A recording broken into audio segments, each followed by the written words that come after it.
कुनै समय यो नेपालकै सबैभन्दा ठुलो पशुहाटको नामले परिचित चर्चा पाएको दमक पशुहाट पछिल्ला दिनमा आएर खुम्चिँदै गएको छ र यहाँ चाहिँ केही वर्ष अघिसम्म धेरै टाढा टाढादेखिका आफ्ना चौपायहरू बिक्री वितरणका लागि यो बजारमा ल्याउने गरिन्थ्यो। यो बजार चाहिँ हरेक हप्ताको बुधबार लाग्ने गर्दछ र दमकलाई चाहिँ विशेष गरेर यो पशुहाट ठुलो पशुहाट लाग्ने बजारको सहरको नामले पनि चिन्ने गरिन्थ्यो र करिब यो केही वर्ष अघिसम्म यहाँ चाहिँ लगभग 3 बिघा क्षेत्रफलमा यो पशुहाट फैलिएको थियो र त्यति बेला त्यो समयमा चाहिँ त्यो 3 बिघा क्षेत्रफलमा यसरी नै चौपायाले भरिभराउ हुने गर्दथ्यो र त्यो समयमा दमक नगरपालिकाको सबैभन्दा ठुलो आम्दानीको स्रोत पनि यही बजारलाई मान्ने गरिन्थ्यो। तर अहिले आएर यो बजार चाहिँ खुम्चिँदै गएको छ। किसानहरूले वस्तुभाउ बाख्रा पाठा पाल्न छोडेसँगै यहाँ पशुको सङ्ख्या पनि घट्दै गएको छ र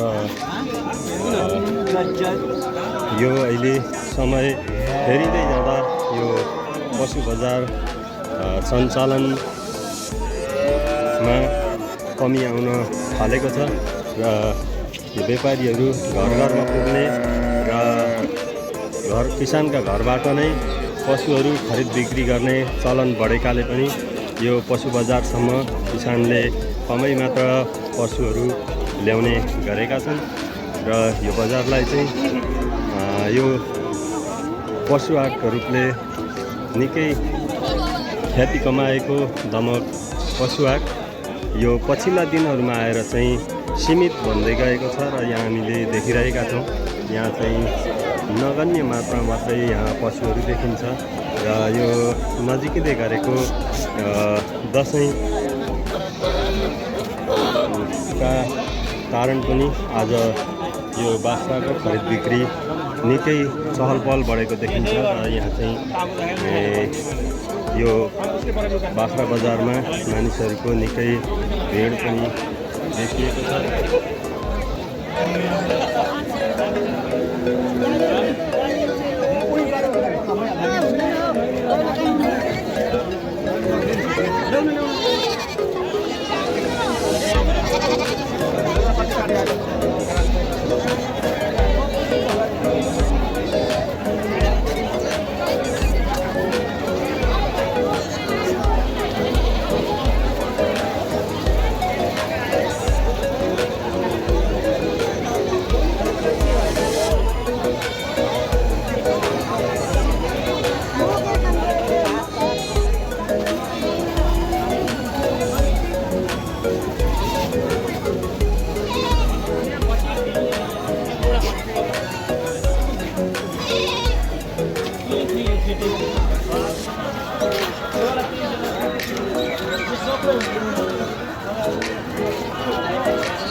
Mira,